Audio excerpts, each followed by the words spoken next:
जागेच्या वर्गाना करता, तुम्ही कॉलेजच्या वर्गाला करता। एवढी साताऱ्यातली जनता दूधखुळी नाहीये साहेब। कायम आमच्याकडे झे कटापूर या योजनेचा फार्स होत असतो। झे कटापूरची योजना 1990 साली माजी सैनिकांच्या डोक्यातून उगवलेली संकल्पना त्यांनी मेळावे घेऊन युती शासनाच्या काळात 1997 साली त्याला आपल्या पवार साहेबांच्या आणि बाळासाहेब ठाकरेंच्या माध्यमातून मान्यता मिळाली। ती योजना 1997 पासून ते 2009 पर्यंत म्हणजे जवळजवळ 12 वर्षात फक्त त्या योजनेला 80 कोटी रुपये मिळाले। 2009 ला शशिकांत शिंदे साहेब या मतदारसंघाचं प्रतिनिधित्व करत होते। त्यावेळेपासून ते 2019 पर्यंत ते जलसंपदा मंत्री होते। त्या काळात साहेबांच्या काळात या 10 वर्षाच्या काळात त्या झे कटापूर योजनेसाठी 369 कोटीचा भरघोस निधी साहेबांनी दिला।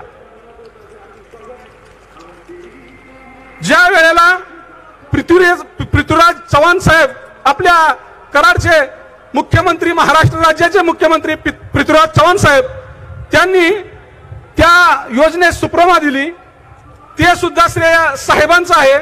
आणि हे काय मी तोंडी भांडी बोलत नाही, हा कागदावर GR प्रमा घेतलेला सगळा सह्यांचा हा सगळा कागदांचा सबूत घेऊन मी बोलतोय।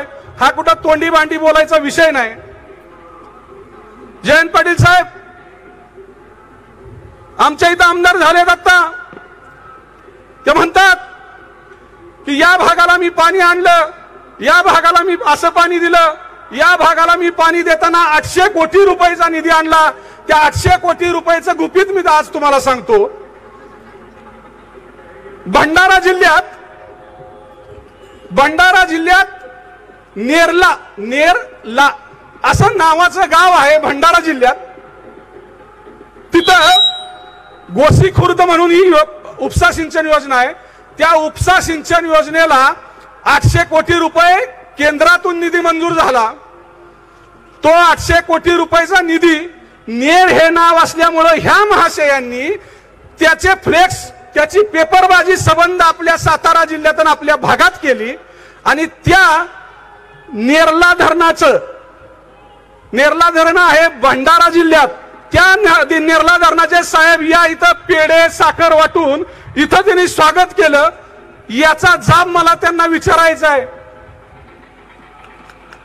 तुम्ही ज्या वेळेला राजकारण करता कुठल्याही गोष्टीचा, कुठल्याही मुद्द्याचं, ज्या वेळेला तुम्ही आमदार नव्हता त्यावेळेचा 2009चा APMC मार्केटचा घोटाळा तुम्ही आत्ता काढला। त्यावेळेला ज्या वेळेला तुम्हाला शशिकांत शिंदे साहेबांची उमेदवारी लोकसभेला झाली नव्हती त्यावेळेला तुम्हाला काही कळलं नव्हतं, त्यावेळेला काही प्रशासनाचे डोळे झाकलेले होते। तुम्ही आत्ता जरी हा घोटाळा उघडकीस केला असला साहेबांच्यासाठी, साहेबांना अडचणीत आणण्यासाठी, तरी हा आपला सगळा संबंध कार्यकर्ता शशिकांत शिंदे साहेबांच्या पाठीमागे प्रति शशिकांत शिंदे म्हणून उभा असेल एवढी ग्वाही मी या सर्व मतदारांच्या वतीने तुम्हाला देतो।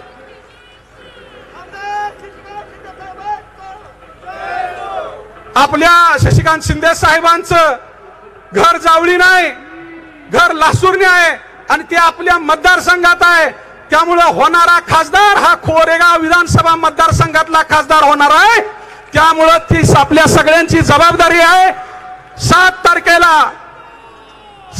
तारखेला तुतारी घेतलेल्या माणसाचं चिन्ह बघायचं, 3 नंबरचं बटन कुठं आहे ते बघायचं, आपल्या शशिकांत शिंदे साहेबांचा फोटो कुठं आहे ते बघायचं, बटन इतक्या जोरात दाबायचं की गुजरात मध्ये आवाज आला पाहिजे, गरम चाय गरम चाय गरम चाय।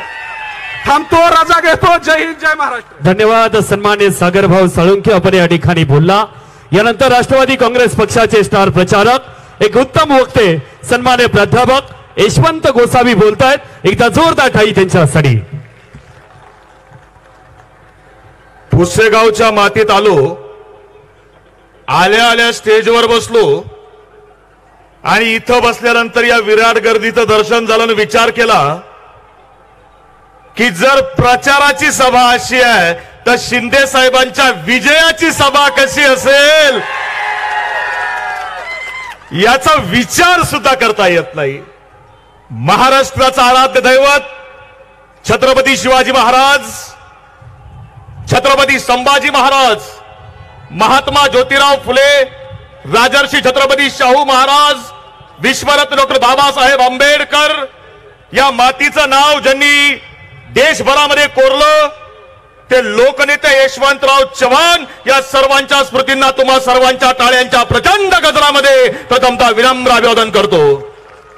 आज ज्यांच्या प्रचाराच्या निमित्तानं तुम्ही आम्ही सगळे या ठिकाणी एकत्र आलोय ते या साताऱ्याच्या मातीचे भूमिपुत्र आणि ज्यांची ओळख खऱ्या अर्थानं सर्वसामान्यांचे नेते, कष्टकऱ्यांचे नेते, माथाडींचे नेते, गोरगरिबाचे नेते अशी ओळख आहे ते आदरणीय शशिकांतजी शिंदे साहेब आणि ज्यांच्या विचारानं प्रेरित होऊन आम्ही या ठिकाणी आपल्याकरता आलोय। मी कायम सांगत असतो भावंडांनो, ईडीच्या भीतीनं आणि सीबीआयच्या दहशतीनं पळून गेलेले अनेक गद्दार आपण बघितले, पण निष्ठा काय असते हे शिकवायचं काम जर आमच्यासारख्या तरुणांना कोणी केलं असेल तर ते नाव आहे आदरणीय जयंत पाटील साहेब। साहेबांच्या टाळ्यांच्या प्रचंड गजरामध्ये या ठिकाणी स्वागत आहे। विचारपीठावर स्थानापन्न राज्याचे माजी आरोग्य मंत्री आदरणीय राजेश भैया टोपे, आदरणीय किरणदादा माने, विचारपीठावरील सर्व सन्मान्य मान्यवर आणि उपस्थित माझ्या भावांनो आणि बंधूंनो, काल नाशिकल्या सभेला होतो आणि नाशिकमधून आज इथं साताऱ्यामध्ये आलो। मी दुपारी लवकर साताऱ्यामध्ये पोहोचलो आणि इथं आल्यावर विचार केला की सभेला 5-6 वाजेपर्यंत वेळ आहे, मग एवढा वेळ आपण एका ठिकाणी बसण्यापेक्षा जरा 4 गावांमध्ये 4 माणसांना फिरून आलं तर जरा बरं वाटेल, म्हणजे तेवढीच थोडीफार मदत होईल। पलीकडे कुमट्यामध्ये गेलो, येताना पाचवडला थांबलो, इकडे सुलतानवाडीला गेलो, जे जे वेगवेगळ्या भागातले मित्र आहेत त्यांना भेटलो, त्यांना विचारलं तुम्हाला काय वाटतं यंदा साताऱ्याचा कौल काय आहे। त्यांनी सांगितलं की देशभरामध्ये 500 पेक्षा जास्त मतदारसंघ असतील, पण यंदा आमचा सातारा मतदारसंघ इतिहास रचणार आहे आणि जगावेगळा इतिहास रचणार आहे। मी विचारलं असं नेमकं तुम्ही सातारकर काय करणार आहेत, ते म्हटले प्रत्येक लोकसभा मतदारसंघामधून 1 खासदार निवडून जात असेल, आमच्या लोकसभा मतदारसंघातून यावेळी 2 खासदार असणार आहेत, 2। मला काही कळेना नेमकं काय म्हणायचंय। मी त्यांना म्हटलो साहेब मी नाशिकचा माणूस आहे, मला जरा इसकटून सांगा। ते म्हटले आमच्याकडे 1 खासदार राज्यसभेमध्ये असला पाहिजे आणि 1 खासदार लोकसभेमध्ये असला पाहिजे। मी म्हटलो मला काही कळालं नाही शिंदे साहेब की हे नेमकं गणित काय आहे, परत इसकटून सांगा। ते म्हटले राजनेता राज्यसभेमध्ये असला पाहिजे आणि लोकनेता हा लोकसभेमध्ये असला पाहिजे। हे लोकांनी ठरवलंय, हे लोकांनी ठरवलंय। कारण 10 वर्षामधली काय परिस्थिती आहे, भारतीय जनता पक्षाचा एकही माणूस रोजगारावर बोलायला तयार नाही, भारतीय जनता पक्षाचा एकही माणूस शिक्षणावर बोलायला तयार नाही, भारतीय जनता पक्षाचा एकही माणूस हा तरुणांसाठी नोकऱ्यांवर बोलायला तयार नाही, आमच्या शेतीवर बोलायला तयार नाही। अरे या मुद्द्यावर तुम्ही बोलायला पाहिजे। आणि काल देशाचे पंतप्रधान पुण्यामध्ये आले आणि महाराष्ट्राच्या अस्मितेचा उल्लेख त्यांनी अतृप्त आत्मा म्हणून केला। माझा त्यांना सवाल आहे, तुम्हाला मराठी पटकन समजली नसेल पण अतृप्त आत्मा काय असतो हे तुम्हाला व्याख्येसहित स्पष्ट करून सांगतो। अरे कोरोनाच्या काळामध्ये लाखो माणसं तरफडून मरण पावली तरी सुद्धा ज्यांच्या काळजाला पाझर फुटला नाही ना त्यांना अतृत्व आत्मा म्हणतात।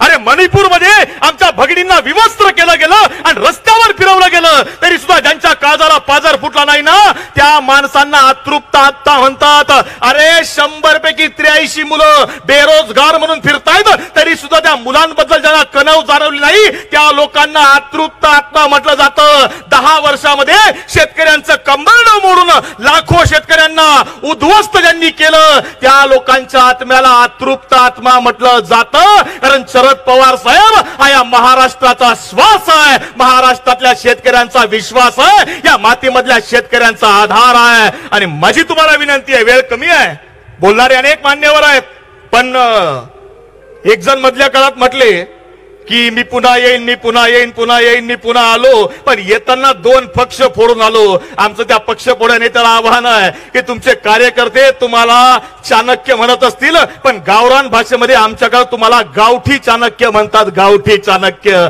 एक गोष्ट लक्षात ठेवा, राजा को दरबार में मारा नहीं जाता, जंगल में शेर का शिकार किया नहीं जाता. अरे बराबरी बराबरी वालों के साथ करो, बाप के साथ खेल खेला नहीं जाता. आणि महाराष्ट्राच्या राजकारणाचा कालही आजही आणि उद्याही एकच बाप असणार आहे, आणि त्या बापाचं नाव आहे आदरणीय शरद पवार साहेब. आणि तुम्ही आम्ही साहेबाच्या विचारावर प्रेम करणारी माणसं आहोत. ही शिवरायांची भूमी आहे, ही यशवंतराव चव्हाणांची भूमी आहे, ही राजाराम बापूंची भूमी आहे. ही भूमी तुम्ही आम्ही विचारानं नांगरली आहे. आणि म्हणून तुम्हाला सांगतो, शिवचरित्र सांगतं ज्याच्या सोबत असाल त्याच्यासोबत निष्ठावंत राहा. जर निष्ठावंत राहिलात तर तुमची नावं तानाजी, बाजी, येसाजी, मुरारबाजी सारखी इतिहासामध्ये कोरली जातील. पण गद्दारी केली तर पुढच्या काळामध्ये आनाजी पंताची गद्दारीची औलाद म्हणून ओळखली जाल. आणि म्हणून या ठिकाणी तुम्हाला विनंती करतो की येणाऱ्या पुढच्या या निवडणुकीच्या वेळेस आपण तुतारी वाजवणारा माणूस या चिन्हावर मतदान करून आदरणीय शशिकांतजी शिंदे साहेब यांना प्रचंड मतांनी विजयी करावं. बोला रामकृष्ण हरी, वाजवा तुतारी. धन्यवाद सन्माननीय यशवंतजी गोसावी. आणि मित्रांनो, यानंतर आपण सर्वांशी बोलतायत. कोरोना काळामध्ये ज्या माणसानं राज्य व्यवस्थितरित्या हाताळलं आणि अनेकांना जीव वाचवण्याचं काम केलं, ते या राज्याचे माजी आरोग्यमंत्री आदरणीय राजेजी टोपे साहेब बोलतायत. एकदा जोरदार टाळी आदरणीय राजेजी टोपे साहेबांसाठी.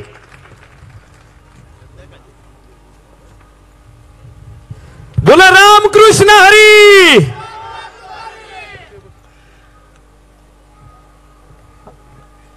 कार्यक्रमाचे अध्यक्ष आणि राष्ट्रवादी काँग्रेस पार्टी शरद पवार यांचे प्रदेशाध्यक्ष, तुम्हा आम्हा सगळ्यांचे नेते आणि जे संबंध महाराष्ट्रामध्ये महाविकास आघाडी मोठ्या पद्धतीने सर्व निवडून यावी यासाठी प्रयत्न करतायत, ते आदरणीय जयंत पाटील साहेब, आपल्या सर्वांचे आवडते उमेदवार, आजचे आमदार आणि उद्याचे 100% होणारे खासदार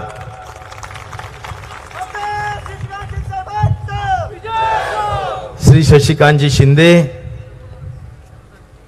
मंचावर उपस्थित डॉक्टर सुरेश जाधव, विजयरावजी कनसे, सचिन मोहिते, सिने कलावंत श्री किरणजी माने, प्रदीप विधाटे, सुरेश जगदाळे, यशवंत गोसावी, संजय काळबांडे, या ठिकाणी उपस्थित सचिन भोईटे, सुमित्राताई, ज्ञानेश्वर जगताप, सुरेश शेठ जाधव, संतोष सोळुंके, सागर सोळुंके, मकरंद बोडखे, रमेश उबाळे, गणेश जाधव आणि उपस्थित सर्व आपल्या पुसेगाव आणि पंचक्रोशीतून आलेले, मोठ्या संख्येने आलेले माझे सगळेच वडीलधारी मंडळी, तरुण मित्र, माता भगिनी आणि माझ्या सर्व पत्रकार बांधवांनो.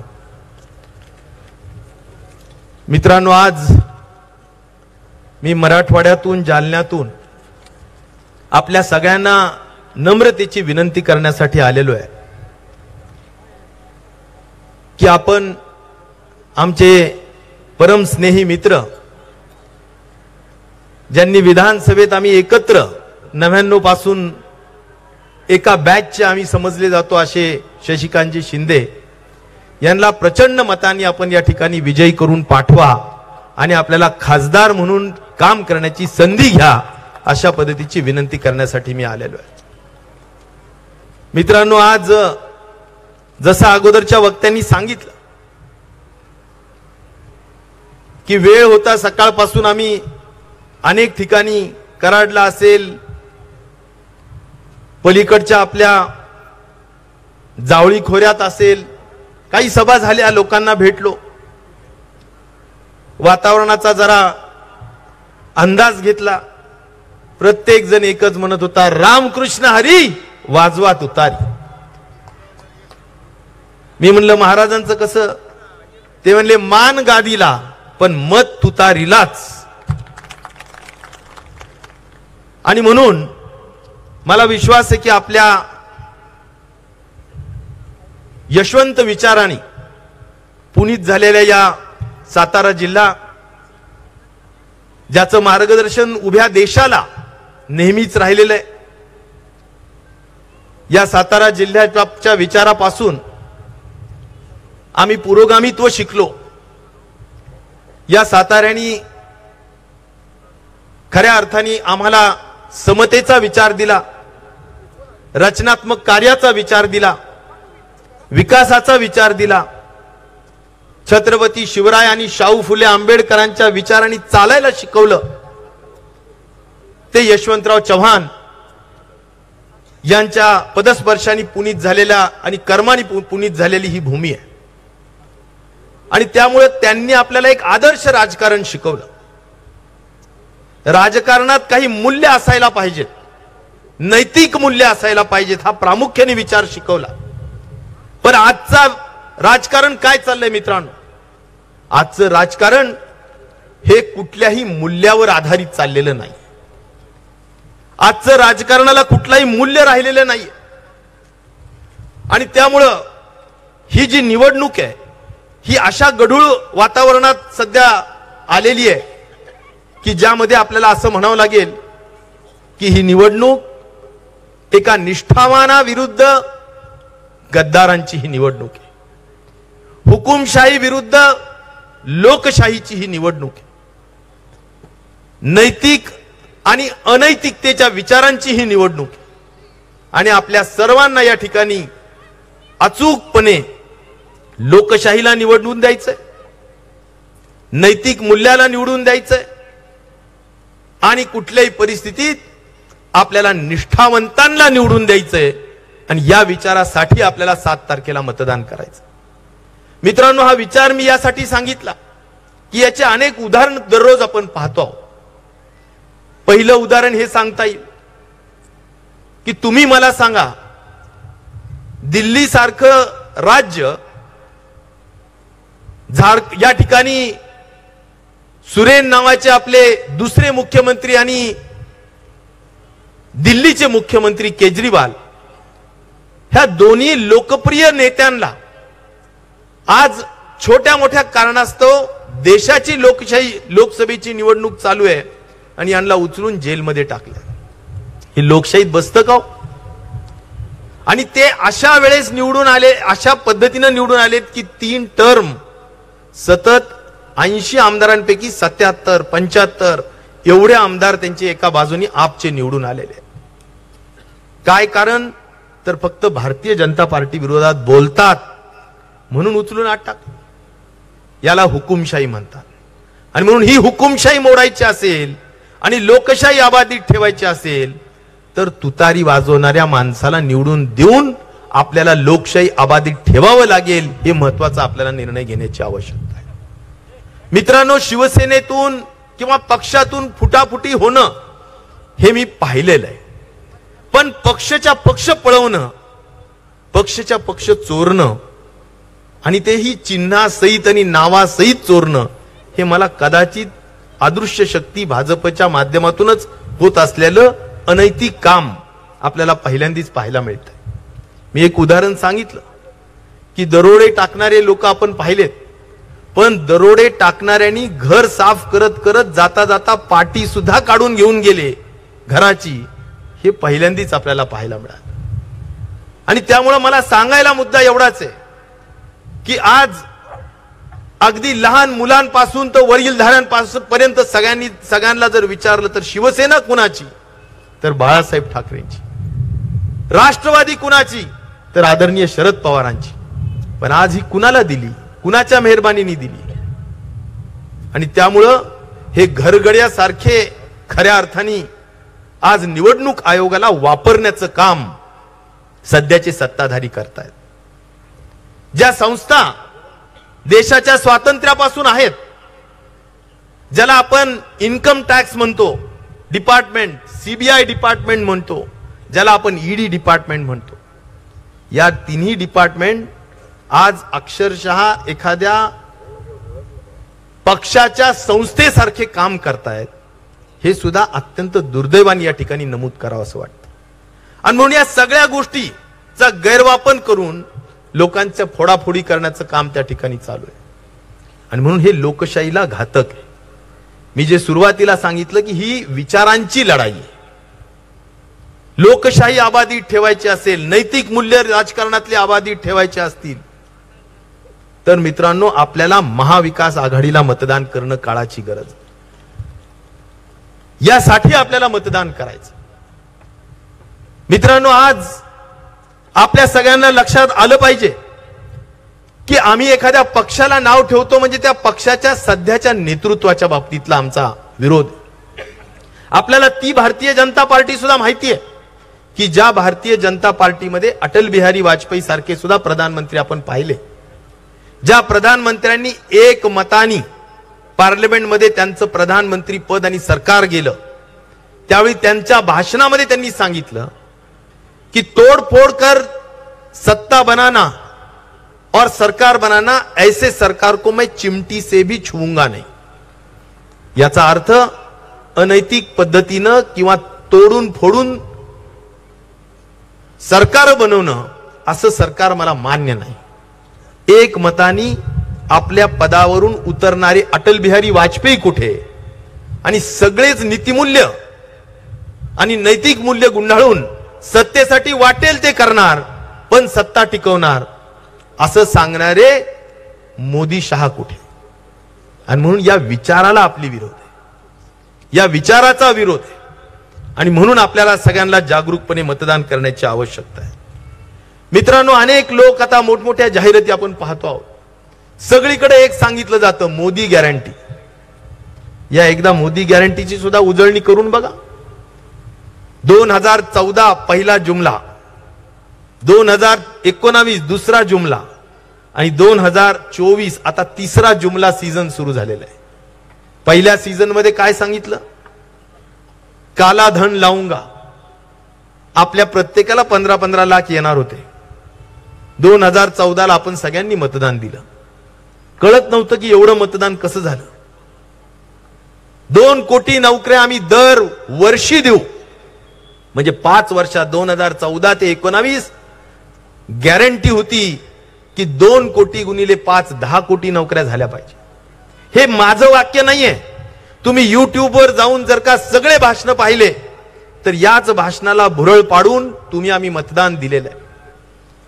आणि त्यामुळे हे जे जुमला आणि हे सगळं झाल्यानंतर जे म्हटलं गेलं की कुठं गेले 14 लाख 15 लाख आले नाही, काला धन आलं नाही, नोकऱ्या आल्या नाही, शेतकऱ्यांचं उत्पन्न आम्ही दुप्पट करू हे सांगितलं, ते दुप्पट झालं नाही.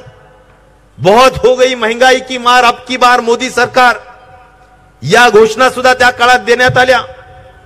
परंतु या घोषणेचं काय झालं, आज याचा विचार सुद्धा करून मतदान करण्याची आवश्यकता आहे. पेट्रोल मित्रांनो 100 पुढे गेलेली आहे, डिझेल 100 टेकलेलं आहे. डीएपीची खताची बॅग 450 वरून 1700 रुपये झालेली आहे 10 वर्षात. गॅसचं सिलेंडर 400 वरून 1200 वर झालेलं आहे. कोणती महागाई इथं कमी झाली? जीएसटीच्या माध्यमातून आज असं तिखट मिठापासून जे दररोज लागणार आहे सगळ्या शेतीवर असलेल्या खरेदीवर सगळीकडे जीएसटी आहे. या जीएसटीच्या माध्यमातून एक साधारण शेतकरी जरी एक उदाहरण म्हणून जरी बघितलं आपण की लाखभराचं जर खत घेतलं 18% जीएसटी द्यावी लागेल. 18,000 काढून घेतले जातात. बियाण्यांचे वेगळे, फवारणींचे वेगळे, सगळ्या गोष्टींवर जीएसटी आहे. म्हणजे तुमच्या खिशातून पैसे काढण्यासाठी 10 इंची पाईपलाईन लावलेली आहे आणि तुमच्या खिशात पाईपलाईन अर्ध्या इंचीनी टाकून 6,000 रुपये वर्षाला देण्याची व्यवस्था केली आणि त्याची टिमकी वाजवण्याचं काम आज जाहिरातीच्या माध्यमातून केलं जातं. त्यामुळे ह्या गोष्टी आपण लक्षात ठेवणार आहेत का? ग्रामीण भागात शेतकऱ्यांच्या भाषेत सांगायचं म्हटलं तर आवळा घ्यायचा आणि बोर द्यायचं, अशा वृत्तीनं आज शेतकऱ्यांना ठगवण्याचं काम चाललेलं आहे. आणि म्हणून या मोदी गॅरंटीवर तुम्हाला आम्हाला विश्वास ठेवायचा का? हा महत्वाचा प्रश्न सुद्धा मित्रांनो अलीकडच्या काळात आपल्याला लक्षात घेण्याची आवश्यकता। जात धर्म पंथ यावर सातत्याने भिंती बांधण्याचं काम केलं। धनगर समाज बांधवांना सांगितलं की आम्ही तुम्हाला पहिल्या कॅबिनेटला आरक्षण देऊ। मित्रांनो किती कॅबिनेट झाल्या? आज धनगर बांधव वाढ बघतोय। त्यांचं धनगर ड आणि धनगर र या बाबतीत हायकोर्टाने निकाल दिला, सुप्रीम कोर्टाने निकाल दिला, विरोधात निकाल दिला आणि हे सरकार नुसतं बघ्याची भूमिका घेत। मराठा आरक्षणाच्या बाबतीत हे तेच झालेलं आहे आणि त्यामुळं आज या आरक्षणाचे प्रश्न सुद्धा आणि या माध्यमातून सुद्धा माणसात माणूस ठेवलेला नाहीये अशा पद्धतीचं वातावरण सुद्धा या निमित्ताने निर्माण करण्याचं काम झालेलं आहे। म्हणून या सगळ्या गोष्टींचा विचार मित्रांनो करण्याची आवश्यकता आहे। मी साताऱ्यामध्ये बऱ्याचदा येऊन गेलो, खास करून आरोग्य मंत्री असताना बऱ्याचदा आलो, साताऱ्यात आलो, कराडला आलो, कोल्हापूरला अनेकदा आलो। ज्यावेळी प्रचंड अडचणी होत्या, सातारा सगळ्यात जास्त हॉटस्पॉट होता, सगळ्यात जास्त लोक आजारी पडत होते कोरोनाच्या माध्यमातून, बेड्स कमी पडत होते, औषधं कमी पडत होते, त्यावेळी खऱ्या अर्थाने महाराष्ट्राला दिलासा देण्याचं काम जर कुणी केलं असेल तर त्यावेळीचे तत्कालीन मुख्यमंत्री उद्धवजी ठाकरे साहेबांनी केलं आणि आम्ही त्यांचे मंत्रिमंडळातले सहकारी म्हणून त्या ठिकाणी संबंध राज्यामध्ये फिरत होतो, लोकांची परिस्थिती समजून घेत होतो, लागणाऱ्या सुविधा निर्माण करून देत होतो।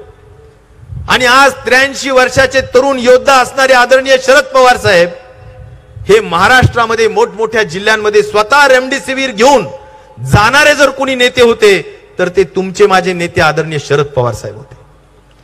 आणि त्यामुळं तुमच्या अडचणीत सातत्याने धावून येणारे आदरणीय पवार साहेब, आम्ही सगळ्यांनी यावेळेस काम केलं। आणि म्हणून या दृष्टिकोनातून आज ज्या मेडिकल कॉलेजचा उल्लेख या ठिकाणी केला जातो त्याची जमीन आदरणीय जयंत पाटलांनी दिली आणि ज्याला मोठा दवाखाना लागतो मेडिकल कॉलेजला, आजही त्या फाईलवर राजेश टोपेंची सही आहे की ज्या सहीमुळे आज हे मेडिकल कॉलेज या ठिकाणी आलेलं आहे। उद्धव ठाकरे साहेबच मुख्यमंत्री होते त्यावेळी आम्ही याला मान्यता दिलेली आणि त्यामुळं ज्यांनी गद्दारी करून उद्धव ठाकरेंना या ठिकाणी सोडून जाण्याचं काम केलं अशा लोकांनी अशा पद्धतीचं श्रेय घेण्याचं कारण नाही। मला या ठिकाणी एवढंच सांगायचं की आज ज्या दडपशाही पद्धतीने या ठिकाणी राजकारण केलं जातं, शासकीय यंत्रणेला गैरवापर करून लोकांना त्रास देण्याची भूमिका केली जाते, याला एकच उत्तर आहे की तुमचं 10 वर्ष ज्यांनी प्रतिनिधित्व केलं त्या लढवय्या बाणा असलेल्या शशिकांत शिंदेंना आपण खासदार म्हणून निवडून पाठवा आणि या ठिकाणी निश्चित प्रकारे चांगल्या पद्धतीने न्यायाचं आणि चांगलं वातावरण निर्माण झाल्याशिवाय राहणार नाही। आणि त्यामुळे माझं शेवटी एवढंच आव्हान करेल की मित्रांनो, कुठल्याही परिस्थितीत आपण मोठ्या संख्येने उपस्थित झालात, माझं आपल्याला एवढंच नम्रतेचे आव्हान राहील की मी येताना मराठवाडा आणि विदर्भाचा जवळजवळ निवडणुका आम्ही संपून आलेलो आहे, अर्धा मराठवाडा संपलाय, पूर्ण विदर्भ संपलाय। मी काही भविष्यकार नाही, परंतु 5 टर्म आमदार झालोय, माझे वडीलही खासदार होते, अनेक वर्षांपासून आम्ही राजकारणात काम करतो आहोत। 100% मराठवाडा आणि विदर्भ आज ज्या ठिकाणी निवडणुका संपल्या या महाविकास आघाडीचाच निकाल लागणार आहे हे मला या ठिकाणी आपल्याला सगळ्यांना सांगायचं। आणि त्यामुळं आदरणीय उद्धव ठाकरे साहेब, आदरणीय तुमचे आमचे नेते शरद पवार साहेब, जे राहुल गांधी कश्मीर ते कन्याकुमारी पायी फिरले, नफरत के बाजार में मोहब्बत की दुकान खोलना है, एक चांगला विचार घेऊन या ठिकाणी या संबंध देशाला एक करण्याचं काम केलं, या सगळ्यांच्या इज्जतीचा प्रश्न आहे। आणि म्हणून आपल्या सगळ्यांना कळकळीची विनंती आहे की आपण शशिकांत शिंदे जे या ठिकाणी आपले लोकप्रतिनिधी म्हणून 10 वर्ष ज्यांनी काम केलं, मागच्या वेळी थोडक्यात काहीतरी पराभव झाला असेल त्याचा वचपा तुम्ही काढला पाहिजे, व्याजासकट त्याची भरपाई केली पाहिजे आणि कुठल्याही परिस्थितीत आपल्या कोरेगाव मतदारसंघातून खूप मोठं मताधिक्य घेऊन आपण साताऱ्याचे लोक प्रतिनिधी म्हणून खासदार म्हणून त्यांना पाठवलं पाहिजे। निश्चित प्रकारे ते आपल्या सगळ्यांना आणि या मतदारसंघाला न्याय दिल्याशिवाय राहणार नाही अशा पद्धतीचा एक विश्वास व्यक्त करतो आणि खूप आशा घेऊन या ठिकाणी मी माझ्या मित्राच्या प्रचाराच्या दृष्टिकोनातून आलोय। मला विश्वास आहे की या पुसेगावच्या सभेमधून या परिसरामध्ये खूप मोठं मताधिक्य आपण देणार असा विश्वास व्यक्त करतो आणि थांबतो. धन्यवाद. जय हिंद, जय महाराष्ट्र. धन्यवाद सन्मान्य राजेजी टोपे. उद्धव बाळासाहेब ठाकरे गटाच्या शिवसेनेच्या उपनेत्या छायाताई शिंदे यांना मी विनंती करतो आपण थोडक्यात आपलं मनोगत व्यक्त करावं. जय जिजाऊ, जय शिवराय. हिंदू हृदय सम्राट बाळासाहेब ठाकरे यांना वंदन करून पक्षप्रमुख उद्धवजी ठाकरे साहेब, युवासेना प्रमुख आदित्य साहेब, रश्मी आणि व्यासपीठावरती सन्माननीय सगळे पत्रकार, समोर बसलेला माझ्या मतदार बंधू आणि भगिनींनो, फक्त 2च मिनिटाची संधी आहे. फक्त मी एवढंच सांगेन, आज शशिकांत शिंदे साहेबांचं चिन्ह आहे तुतारी वाजवणारा माणूस आणि त्याच्यावर बटन दाबून प्रचंड बहुमताने आपल्याला निवडून द्यायचं आहे. आणि का निवडून द्यायचं आहे 2च मिनिटात तुम्हाला सांगते. आपण त्यांना 10 वर्ष संधी दिली होती. 10 वर्षाच्या संधीमध्ये त्यांनी काय केलं? सगळ्या खोटारड्या योजना दिल्या. एकही योजना तडीस केली नाही. फक्त लोकांना भावनिक केलं, लोकांच्या काळजाला हात घातला आणि मतदानावर 10 वर्ष गाजवली. पंतप्रधान म्हणून गाजवलं आणि त्यांचे खालचे चेले आरडून आरडून 10 वर्ष फक्त काय केलं? मताची झोळी घेतली. मी एक सांगते की आज बरेच सगळे वक्ते बोलून गेले, त्यांनी सांगितलं, त्या सांगितल्याप्रमाणे एकही योजना पूर्ण केली नाही. आज जी कटापूर सारखी योजना आहे, बाळासाहेब ठाकरेंनी योजना ही अंमलात आणली असताना सुद्धा नारळ बघा कुणी फोडला. अहो ह्यांना सवयच आहे घाणेरडी. आज शरदचंद्रजी पवार साहेब ज्यांनी आयुष्य घातलं, स्वतःचा पक्ष हा माझा पक्ष म्हणणारे हा औलादी तुम्ही सगळ्यांनी बघितलंय. दुसऱ्याच्या पोरला माझा पोरगा म्हणणारी ही सगळी आज उद्धव ठाकरे साहेब आहे, बाळासाहेब ठाकरेंचा पक्ष आहे, तरी सुद्धा म्हणतात हा आमचाच पक्ष आहे, चिन्ह बी आमचंच आहे. अहो मध्ये मध्ये तर सेना भवन सुद्धा आमचं खेचण्यासाठी प्रयत्न करत होते. मला सांगा, जनता जनार्दन जागृत आहे. जनतेला माहित आहे मी पश्चिम महाराष्ट्रात सगळीकडे जाते, शिंदे साहेब सगळीकडे आपल्याला पॉझिटिव्ह वातावरण आहे. सगळी जनता महाविकास आघाडीचेच उमेदवार सगळीकडे प्रचंड बहुमताने निवडून येणार आहेत. जर आपल्याला नेता तिथं भांडणारा पटवायचा असेल, आज बेरोजगारी वाढली, तरुणांना रोजगार नाही, मुलं लग्नाची राहिलीत, आज प्रचंड पाणी प्रश्न आहे, इकडे छावण्या पडायला लागल्यात, गुरांना चाऱ्याचा मोठा प्रश्न आहे. आणि महिलांचं आत्ता साहेबांनी सांगितलं, ज्या वेळेस नग्न दिंड काढण्यात आली मणिपूरमध्ये, त्यावेळेस यांच्या काही वाचा गेल्या होत्या का?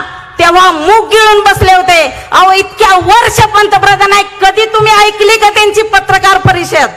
कधी सुद्धा पत्रकार परिषद घेऊन कधीही जनतेला समोर सांगितलं नाही.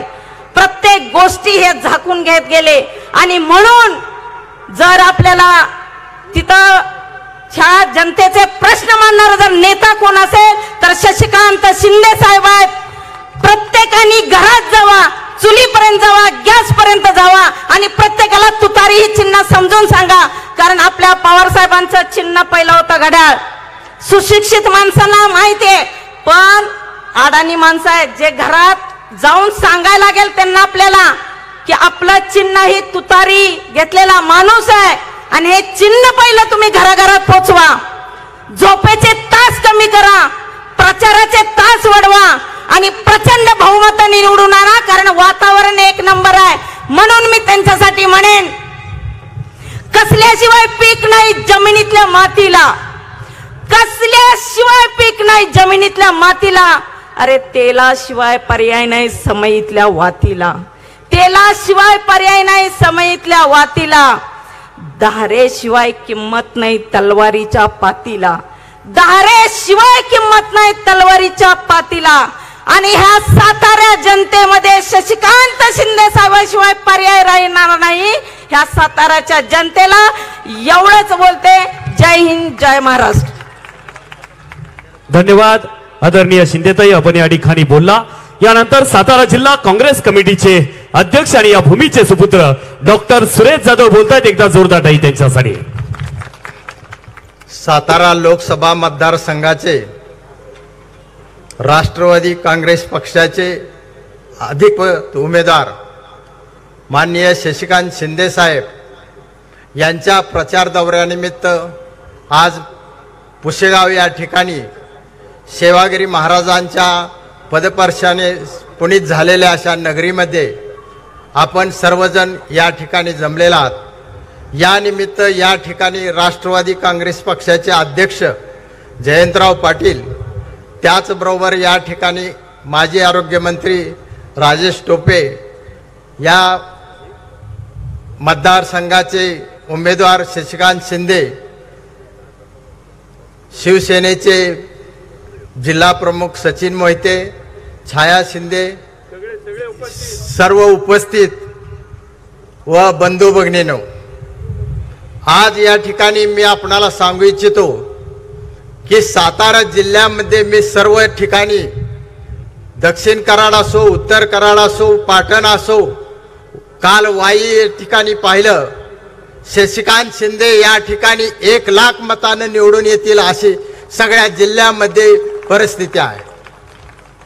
याला कारणच एक आहे की शशिकांत शिंदे यांनी या ठिकाणी ज्या पद्धतीनं निष्ठा दाखवली आणि ज्या पद्धतीनं धाडस दाखवलं की मी हा शरदचंद्र पवार साहेबांचा एक पाईक आहे।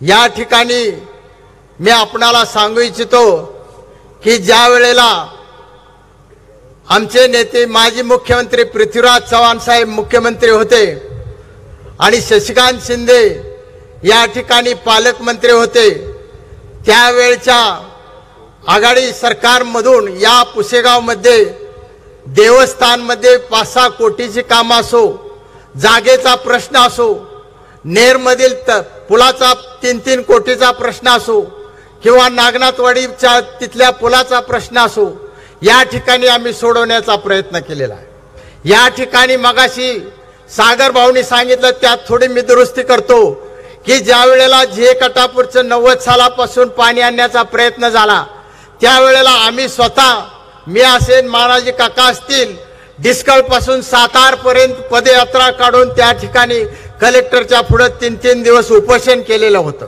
आणि ज्या वेळेला माजी मुख्यमंत्री पृथ्वीराज चव्हाण साहेब मुख्यमंत्री होते आणि शशिकांत शिंदे पालकमंत्री होते, त्यावेळेला 25% ज्या स्कीमा कमी झालेल्या आहेत त्या बंद करण्याचा निर्णय घेण्यात आलेला होता।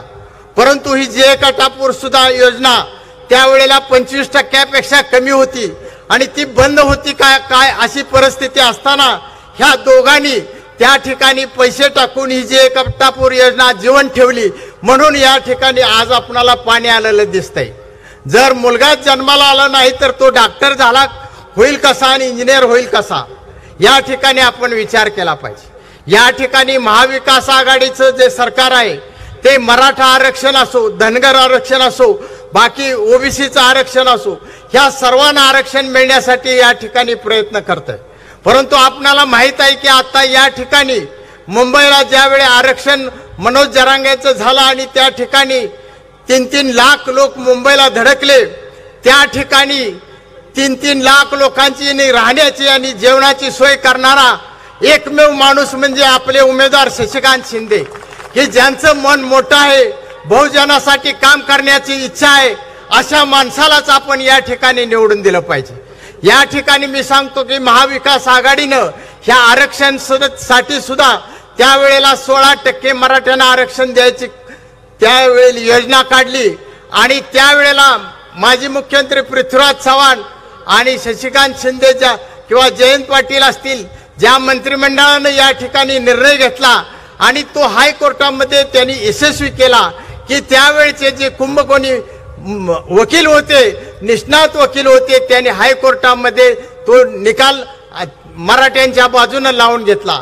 पण ज्या वेळेला सुप्रीम कोर्टामध्ये गेलं आणि त्यावेळेस सरकार बदललं, ज्या वेळेला फडणवीस मुख्यमंत्री होते, त्यांनी त्या निष्णात वकिलाला बाजूला सारून दुसरे वकील देऊन त्या ठिकाणी सुप्रीम कोर्टामध्ये कसं आरक्षण नाहीच होईल हे या ठिकाणी पाहिलं, म्हणून आपण त्यांच्या विरोधात या ठिकाणी काम केलं पाहिजे।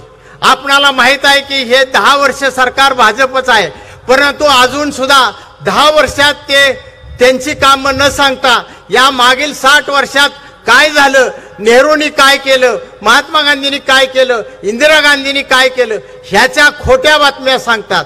जी माणसं 13-13 वर्षे नेहरूजी तुरुंगात गेले आणि त्यांच्याविषयी वाईट गोष्टी हे बोलतात, इतकी ह्यांची खालची पातळी चाललेली आहे की आमचे नेते राहुल गांधी या ठिकाणी काश्मीर पासून कन्याकुमारी पर्यंत आणि मणिपूर पासून मुंबई पर्यंत 10,000 किलोमीटर चालले आणि त्या ठिकाणी सर्व लोकांना भेटून त्या ठिकाणी सर्वसामान्य लोकांच्या माध्यमातून या ठिकाणी जाहीरनामा तयार केला गेला आणि तोच जाहीरनामा महाविकास आघाडीच्या माध्यमातून या ठिकाणी सर्वसामान्य लोकांना ज्या 5 गॅरंटी पाहिजेत, मग शेतकऱ्यांच्या असतील, युवकांच्या असतील, बेरोजगारीच्या असतील, महागाईच्या असतील, महिलांच्या सुरक्षेचे असतील, ते या ठिकाणी मांडण्यात आलेले आहेत आणि अतिशय उत्कृष्ट असा जाहीरनामा आणि जी गॅरंटी आम्ही देतो ती पाळतो. याचंच उदाहरण म्हणजे कर्नाटकमध्ये ज्या वेळेला काँग्रेस पक्षाचं सरकार आलं त्याच्या दुसऱ्याच दिवशी महिलांना 100% या ठिकाणी मोफत बस योजना काढली गेली आणि गॅस सिलेंडर सुद्धा 1200 वरून या ठिकाणी 400 रुपयावर आणला गेला. आपणाला माहित आहे की या ठिकाणी 5 किलो धान्य मोफत दिलं जातंय आणि त्या मोफत धान्याला शिजवायला 1200 रुपयाचा सिलेंडर लागतोय.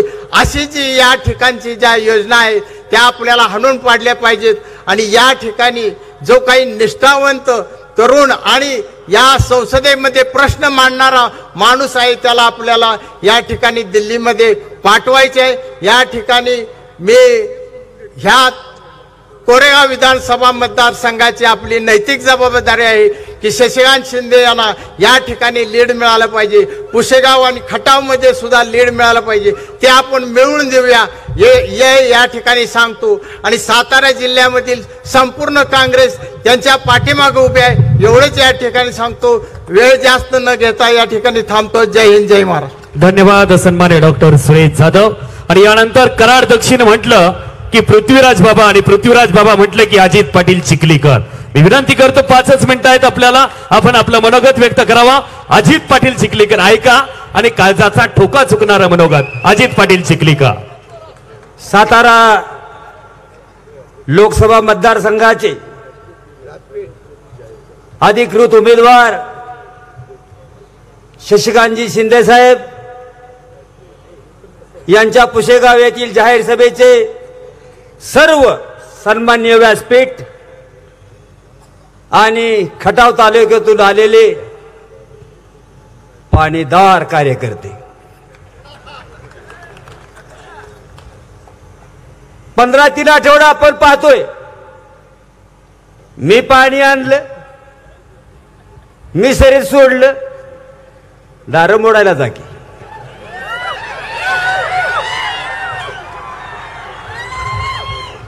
बेगाना शादी में अब्दुल्ला दिवाना. लका निवडणूक कोणाची, तुझा चोंबडापणा कशाला? अलीकडं अरे हा महाराष्ट्राचे पहिले मुख्यमंत्री शेतकऱ्याचा मुलगा यशवंतरावजी चव्हाण, या विभागाचे खासदार यशवंतरावजी चव्हाण, देशाचे उपपंतप्रधान यशवंतरावजी चव्हाण, सोबतीला होते बाळासाहेब देसाई, यशवंतराव मोहिते, राजाराम बापू पाटील, वसंतराव दादा पाटील. ते शेतकऱ्याची मुलं पार करतात. केशवरावांना गुदगे साहेब, शंकररावांना, विलास काका पीडी पाटील, प्रतापराव भोसले, चिमणराव कदम, सुसंस्कृत आमदार. ही 2-4 आमच्यात उगवले. ती साहेब काय बोलायचं काम, मानचा आसाराम.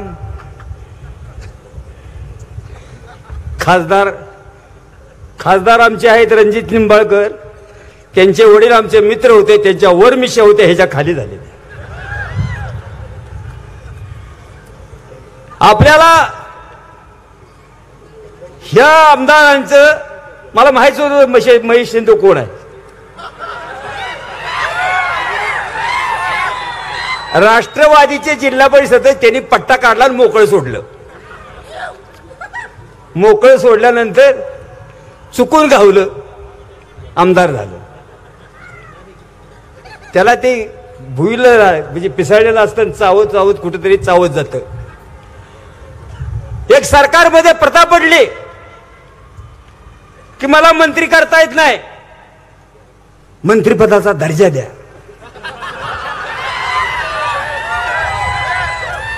एक बागायतदार असतो, बागायतदाराची आपली एक मैत्रीण असती, महिलांनो माफ करा, दादा कोंडक्याचे पिक्चर बघताय त्यात काही विशेष नाही काय. ती म्हणते आता आपण असं किती दिवस फिरायचं बुलेटवरनं, म्हणजे समजा फडणवीस असेल तर ते म्हणले आता माझं लग्न झालंय, तुझ्याबरोबर कसं लग्न करू, तुला फार तर मी बायकोचा दर्जा देतो, बायकोचा दर्जा देतो, पण तू सवासली जेवायला जायचं नाही, देवाच्या पालखीला वावळायचं नाही, नुसतं खुश राहायचं बस. तसं आहे, ह्याला ऑफिस नाही, पेन नाही, घेणं नाही, देणं नाही. हा, अरे ज्या यशवंतरावजी चव्हाण, वसंतदादा, शरदरावजी पवार, पृथ्वीराज चव्हाण यांनी धरणं बांधली, धोम असेल, करेर असेल, तारळी असेल, कोयना असेल, त्या धरणातून सुजलाम सुफलाम आपण शेतकऱ्यांची मुलं, खेडेगावात बंगले झाले. मोदीच्या वडिलांना काही कोयना धरणाचं भूमिपूजन केलं होतं. आणि कटापूर उपसा जलसिंचन योजना, या योजनेला कोणाचं नाव, कोण लक्ष्मण इनामदार, त्याचं नाव का, मोदीचे गुरुजी आहेत, त्याला तिकडे निहानत गुजरातमध्ये तिकडे ठेव. अरे यशवंतरावजी चव्हाणांचं नाव दिलं पाहिजे, महाराष्ट्र शासनाचा पैसा आहे. खटावकरांनो माझी विनंती आहे, ते यशवंतराव चव्हाणांचं नाव पाटील साहेब परत मुख्यमंत्री झाल्यानंतर करतील. आपल्याला जरा तरी लाज आहेत काहीच नाही. लका फडणीस कुठं, तुम्ही कुठं. अलीकडे काय झालंय, ईडी चालेल, फडणवीसांची बायको सांगते माझा नवरा रातचा ड्रेस बदलून जातो, आम्ही सांगतोय का. मोदी साहेब म्हणतात मंगळसूत्र काँग्रेस चोरतं. अहो साहेब, फडणवीसांच्या मंडळीच म्हणतात की माझ्या गळ्याला डोरलं जाड होतं, मंगळसूत्र म्हणून मी हातात बांधतो. कसं सांगायचं तुम्हाला. अरे हे इतका कपटी, कारस्थानी आनाजी पंत म्हणजे फडणवीस साहेब. आणि असा माणूस नव्हता कोणी. अलीकडे ईडी सीबीआय काय आहे, त्यांच्या मागे ईडी बी येत नाही, सीआयए बी येत नाही. मला सांगा, मी अजित पवार, तुमचं काय नाही, तुम्ही साहेब 70,000 कोटीचा घोटाळा केला म्हणता, चला ते इकडं. मी हर्षवर्धन पाटील, काय तुझा काय, तुला काय आजार, मला साहेब झोप लागत नाही, हे फडणवीस गोळी घे, चल इकडं. मी अशोक चव्हाण, माझं आदर्श काम, चल इकडे ये. ही असली पायऱ्यानं अर्धलीनं गेलेली आहे ती. आणि आता ह्यांची ओळख काय झाली ती, तिकडे नेऊन सुद्धा ह्यांचा उपयोग नाही. आज मी हक्काने सांगतो, मी कराड उत्तरचा कार्यकर्ता आहे. शिंदे साहेबांनी पाहिलंय, कराड उत्तर आणि दक्षिण 70 ते 80 हजाराचा आम्ही लीड देणार आहे. हे नक्की मी पादरने पाटील साहेबांच्या देखत आहोत. बर, मी हवेतला कार्यकर्ता नाही, मी बांधावला भांगरणारा कार्यकर्ता आहे, आलं लक्षात. नाहीतर त्या समोरच्या पार्टीला कसं आहे माहिती आहे का, ओके एकदम ओके ओके, ह्यानं ओके त्यानं टोके, झालं टक्के. म्हणून शिंदे साहेब तर खासदार होणारच. आपल्याला खटाव करायची जबाबदारी आहे.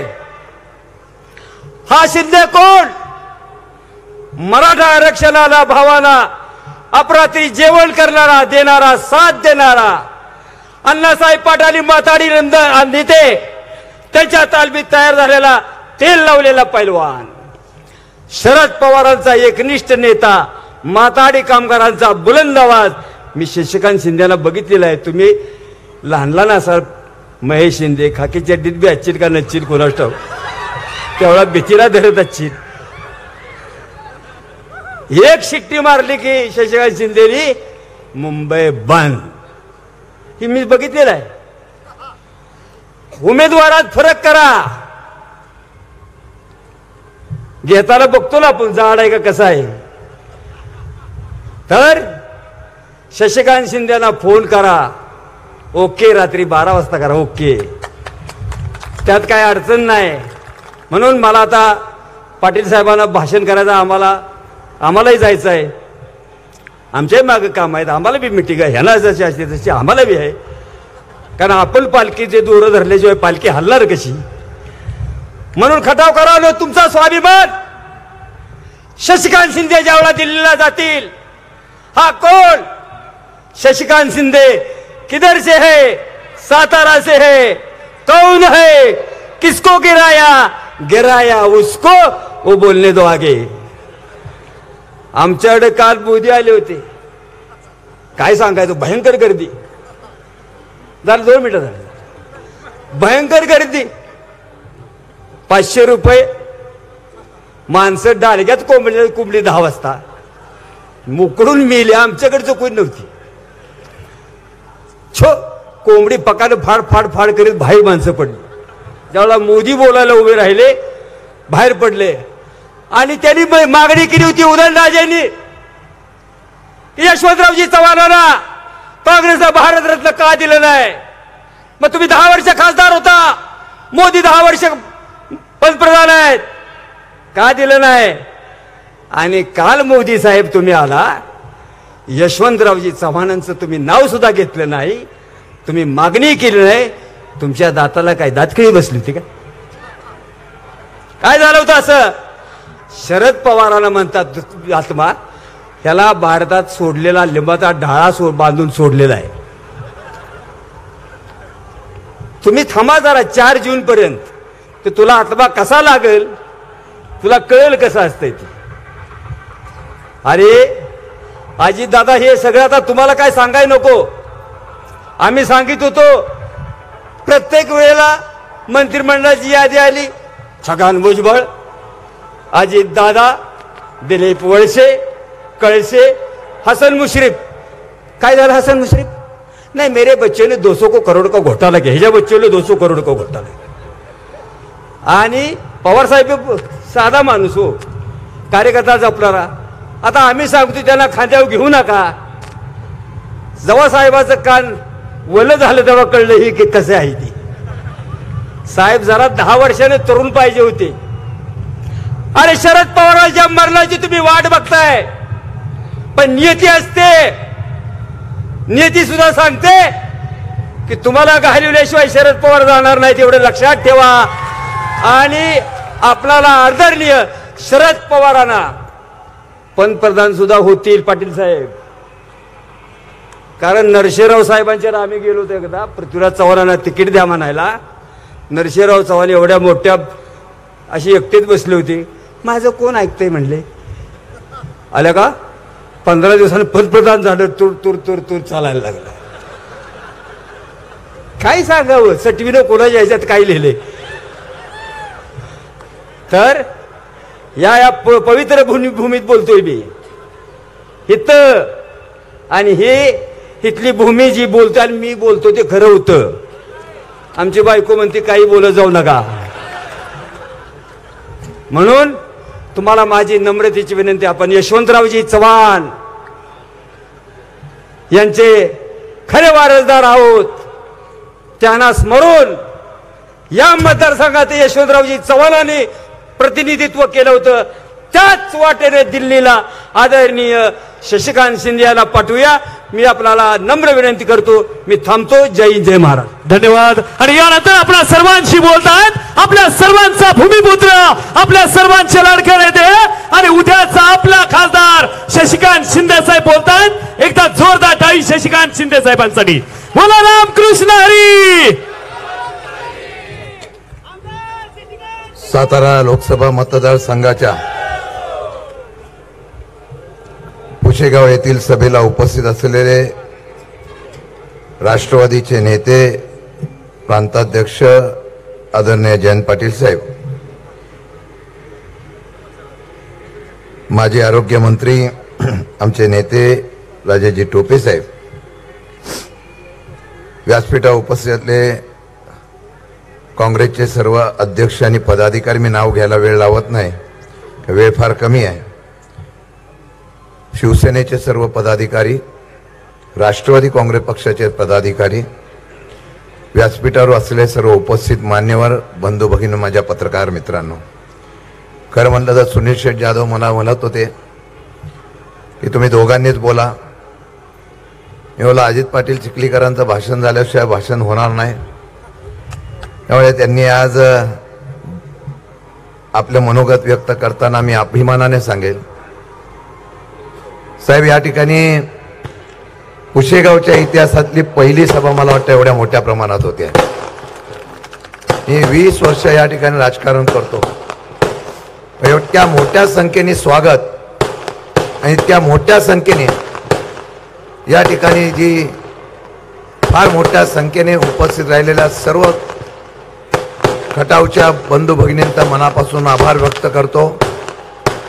सर्व पुसेगावच्या माझ्या कार्यकर्त्यांचं मनापासून आभार व्यक्त करतो. आणि आपल्या उपस्थितीतून मी आपल्याला एवढंच सांगू इच्छितो की महाराष्ट्रामध्ये होऊ घातलेल्या लोकसभेच्या निवडणुकीला एक इतिहास घडेल.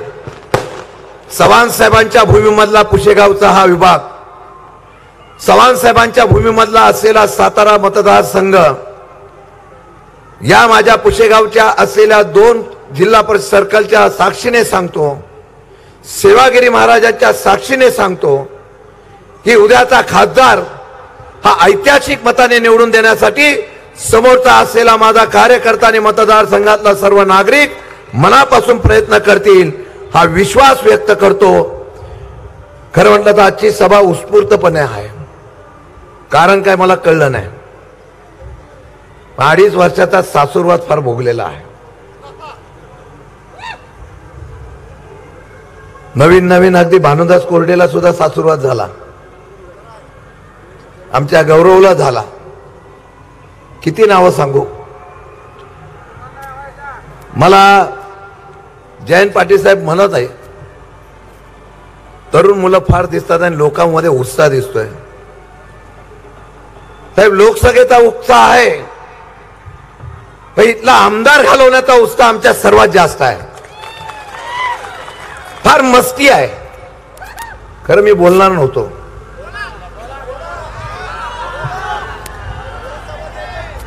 परवाच्या दिवशी घराघरामध्ये फिरत होते आणि माझा फॉर्म भरलेला जो अफिडेविट होता ते घेऊन घरामध्ये लोकांना देत होते आणि सांगत होते. काय सांगत होते मला माहित नाही.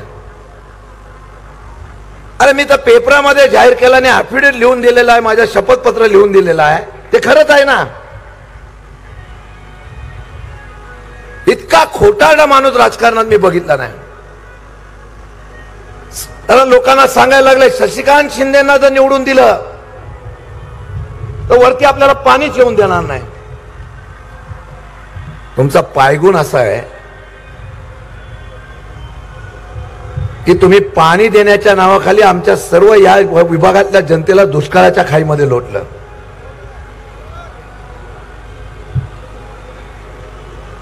हे पाणी देण्याचं जे कार्य आहे ना, तुम्ही मागच्या 5 वर्षापूर्वी जेव्हा यायच्या अगोदरपासून सुरू होतं आणि त्याचा मी साक्षीदार, मी त्या खात्याचा मंत्री होतो. काही लोकांना खोटं बोलून रेटून बोलायची सवय आहे. त्यात पुसेगावच्या चौकामध्ये आमच्या लोकांना आंदोलन करायला लावलं. तेव्हा बोलले की खाली पाणी चाललंय, आपला अन्याय होतो. आणि त्याच लोकांना बोलून घेतलं आणि सांगितलं तुम्हाला मी पाणी देतो. आता परत सांगतायत की तुम्हाला पाणी मिळणार नाही, शशिकांत शिंदेला निवडून देऊ नका, नाही तर तुम्हाला पाणी देणार नाही. गावातल्या ज्यांनी तुम्हाला मतदान केलं, बदल करायचा म्हणून तुमच्याबरोबर साथ दिली, त्या लोकांना तुम्ही आता धमक्या द्यायला सुरुवात झालेली आहे. जर गावातून मला मतदान कमी पडलं तर तुम्हाला पाणी पण देणार नाही आणि तुम्हाला विकास निधी पण देणार नाही. 4 महिने थांबा, तुम्हाला ब्राझीलला पाठवायची तयारी आम्ही सगळ्यांनी केलेली आहे. आणि मला आव्हान देण्याच्या भानगडीत पडू नका. प्रांताध्यक्ष आहे म्हणून मी सरळ आहे आणि शरद पवार आहेत म्हणून मी सरळ आहे.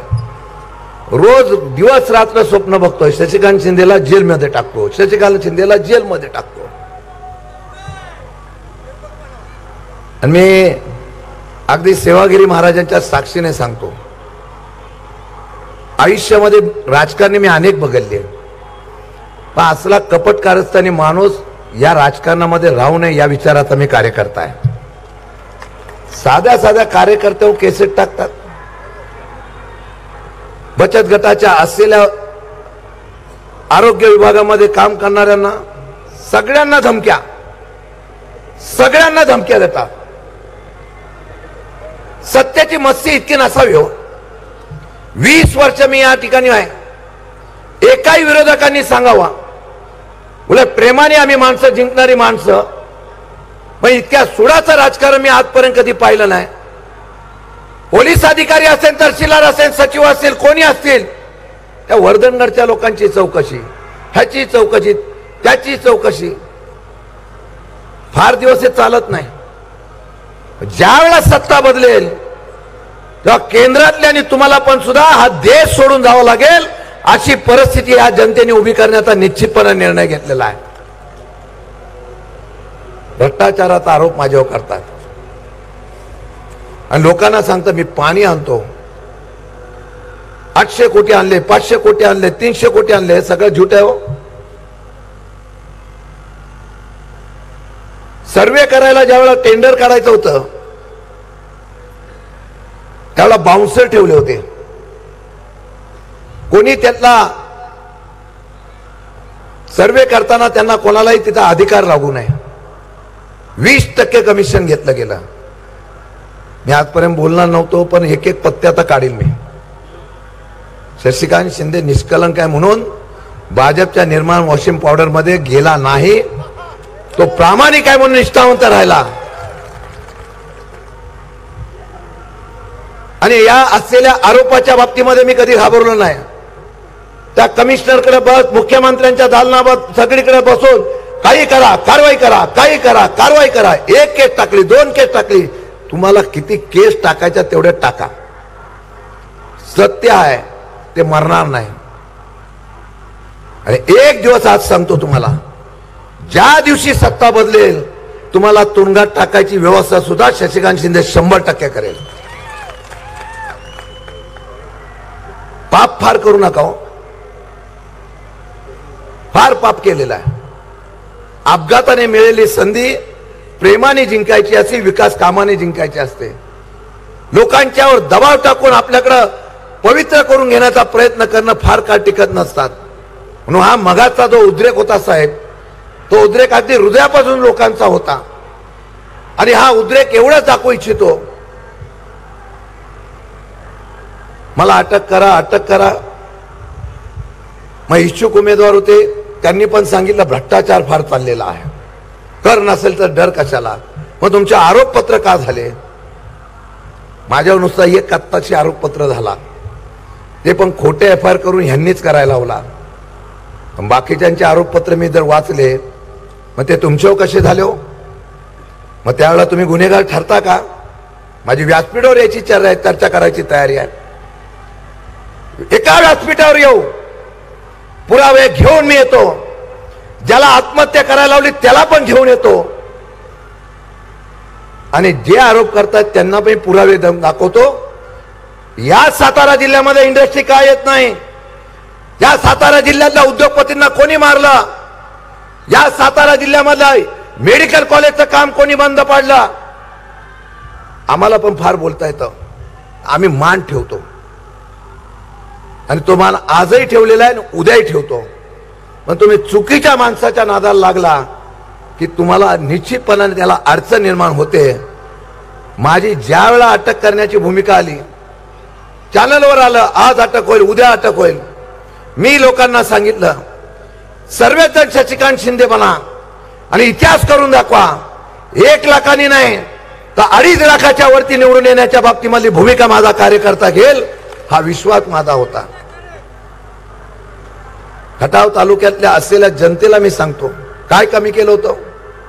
2013च्या दुष्काळामध्ये सुद्धा आम्ही ठामपणाने उभं राहिलो. कोविडच्या काळामध्ये सुद्धा ठामपणाने उभं राहिलो.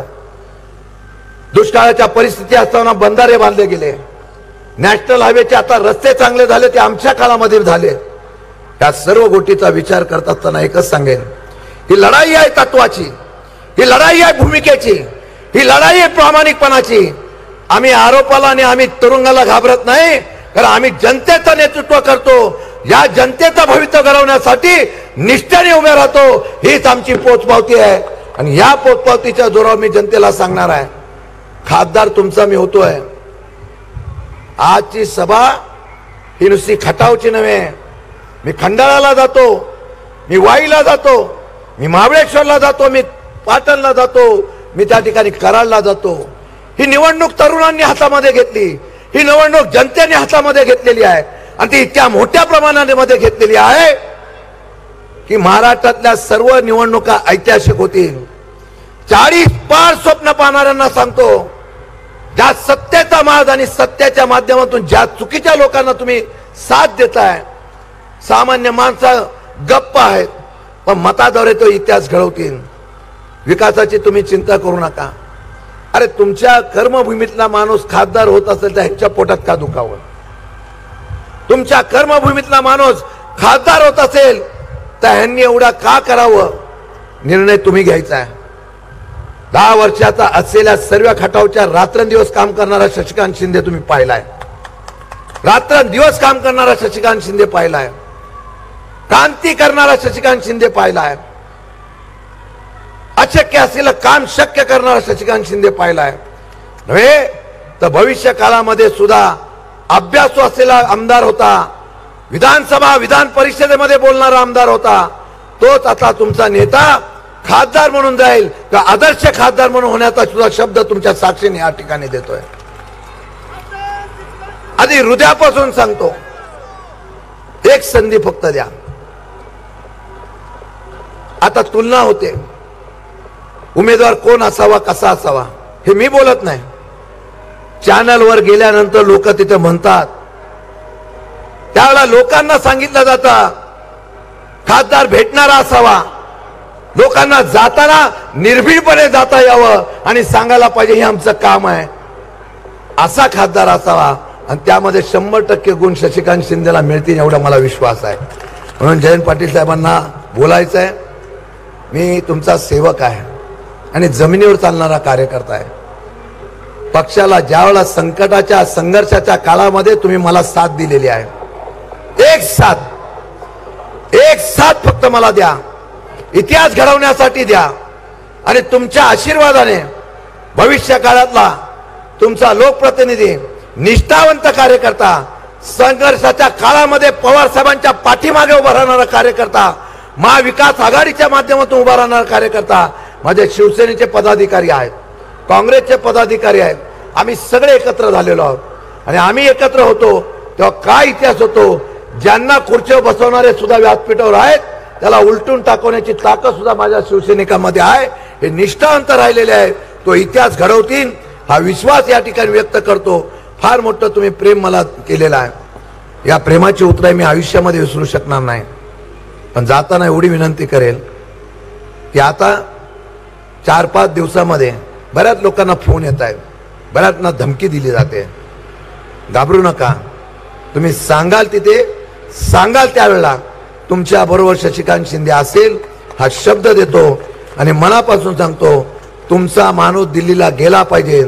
तो माझ्यासाठी मी नव्हे तर महाराष्ट्राच्या चव्हाण साहेबांच्या भूमीचा इतिहास करण्यासाठी, माझ्यासाठी नव्हे तर दिल्लीच्या तख्तामध्ये ज्यांना स्वप्न पाडतो 400 पारचं, त्याला सत्तेवर खेचण्यासाठी महाराष्ट्राचा एक खासदार जाऊन द्या आणि तो इतक्या मताधिक्याने जाऊन द्या की दिल्लीचं तख्त सुद्धा हलवण्याची ताकद महाराष्ट्राच्या भूमीमध्ये आहे, एवढं दाखवण्याचा प्रयत्न करा.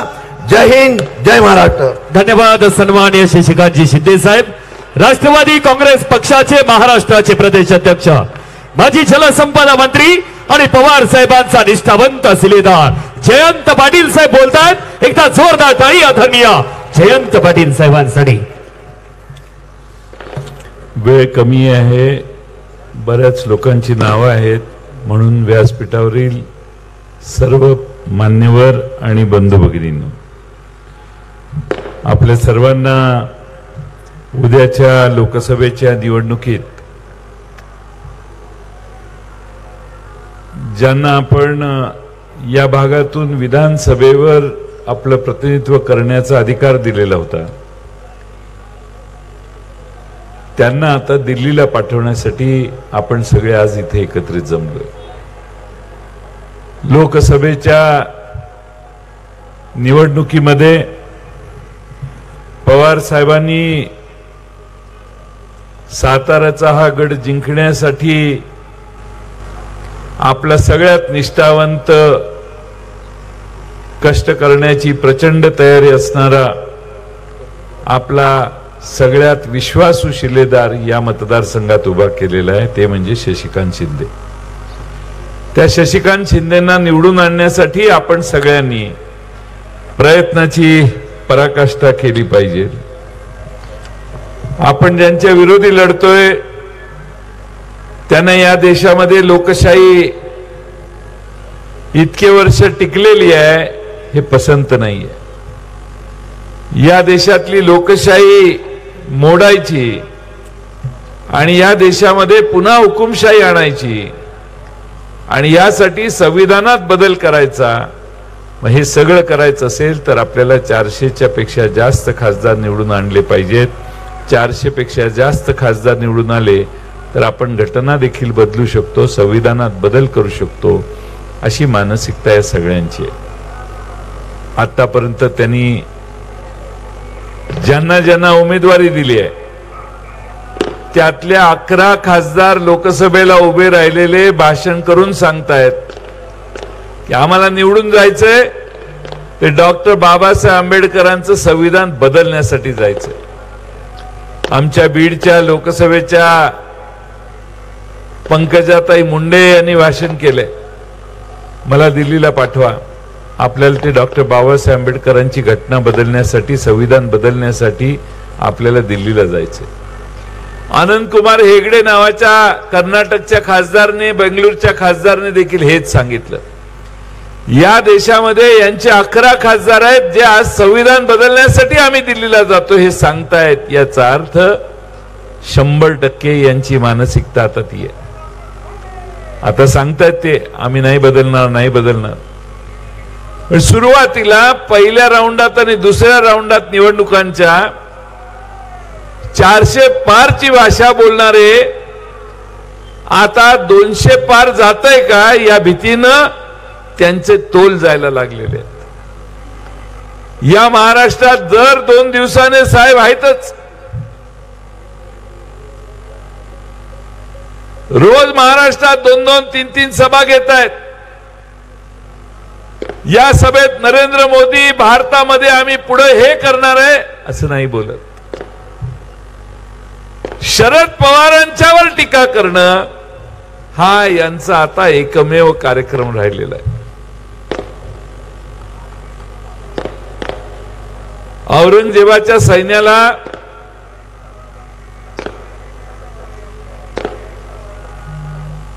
संताजी आणि धनाजी, औरंगजेबाच्या सैन्याच्या घोड्यांना देखील पाण्यात संताजी आणि धनाजी दिसायचे आणि घाबरून ते सैन्य बिथरायचं आणि निघून जायचं. आज महाराष्ट्रात भारतीय जनता पक्षाने सोडलेला भारतातला वारू अडवण्याची ताकद जर कोणात असेल तर ती शरद पवारांच्यात आहे आणि म्हणून शरद पवारांना टार्गेट करून नरेंद्र मोदी भाषण करतायत. काल परवा त्यांनी भाषण केलं की नरेंद्र मोदी यांनी की भटकती आत्मा है, भारत में इस भटकती आत्मा ने अस्थिरता निर्माण करने की कोशिश चालू की है. शरद पवार साहेबांच्या बद्दल हे महाशय बोलतात. 4 जूनला मतमोजणी होईल त्यावेळी महाराष्ट्राचा आत्मा शरद पवार आहे हे त्यांना कळून चुकेल असा माझा विश्वास आहे. जेवढी तुम्ही शरद पवार साहेबांच्यावर टीका कराल तेवढी महाराष्ट्रातली जनता शरद पवार साहेबांच्या मागे उभा राहील आणि तुम्हाला धडा शिकवल्याशिवाय राहणार नाही हा माझा विश्वास आहे. 10 वर्षात काय केलं हे साहेब बोलतच नाही. तुमचं काय काय बिघडलं हे 2 मिनिटात मी सांगतो तुम्हाला. मी राज्याचा अर्थमंत्री होतो बरेच वर्ष. आम्ही मूल्यवर्धित कर प्रणाली, सेल्स टॅक्स गेल्यानंतर ती कर प्रणाली आणली. त्यावेळी आम्ही गरिबांच्या वापराच्या सगळ्या वस्तू करमुक्त ठेवलेल्या होत्या. स्वस्त चप्पल देखील करमुक्त होती. नरेंद्र मोदींनी भारतामध्ये जीएसटी नावाचा कर आणला, विक्री कर. या जीएसटी मध्ये तुमच्या चपलेवर कर आहे, पॅन्टीवर कर आहे, शर्टावर कर आहे, टोपीवर कर आहे, तुमच्या साडीवर, तुमच्या कपड्यावर कोणताही गोष्ट खरेदी करा, तुम्हाला 18%, 12%, 5% कर द्यावा लागतो. आता काही गरिबासाठी या देशात फुकट नाही. जे सामान्यपणाने लोक वापरतात त्या कुठल्याही गोष्टी आता करमुक्त नाही आहेत. 1 लाख रुपयाचं खत ज्यावेळी तुम्ही बाजारात विकत घेता त्यावेळी 18,000 रुपये केंद्र आणि राज्य सरकारला तुम्ही दिलेले असतात. कराच्या मुळात जीएसटी 18% आहे. 400 रुपयाचा खताचं पोतं 1700 रुपयावर गेलं. मगाशी सांगितलं आमच्या राजेश टोपेंनी. तुम्ही तुमचं घर 50,000 रुपयात चालवत असाल तर 18%ने 9,000 रुपये दर महिन्याला सरकारच्या बोकंडीवर तुम्ही घालता. 12 महिन्यात 1,05,000 रुपये किंवा 1.25 लाख रुपयापर्यंत मध्यमवर्गीय साधा शेतकरी ज्याचं घर 40-50 हजार रुपयात चालतं तो सरकारला कर भरतो. शेतीच्या अवजारांच्यावर यांनी कर बसवलेला आहे 18% आणि 12%. तुम्ही ग्रीन हाऊस करायला गेला त्याच्यावर कर. तुम्ही काही खरेदी करा कर, काही विक्री करा कर. म्हणजे या देशातला सामान्य माणूस सरकारला, केंद्र आणि राज्य सरकारला दरवर्षी 1.5-2 लाख रुपये देतो आणि मोदी साहेब काय देतात? 6,000 रुपयाचा एक चेक तुम्हाला तिकडे येतो आणि 6,000 रुपयाचा मुंबईतनं चेक येतो. तुमच्या खिशातनं किती काढले, तुमच्या खिशातनं किती पैसे गेले? आमचे काँग्रेसचे अध्यक्ष आहेत डॉक्टर सुरेश जाधव, सेवागिरी महाराजाच्या या इथल्या आश्रमात भेट द्यायला आले.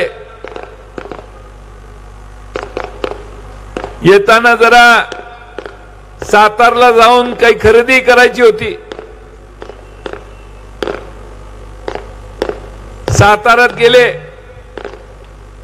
साताऱ्यात जरा खिशात 20,000 रुपये होते.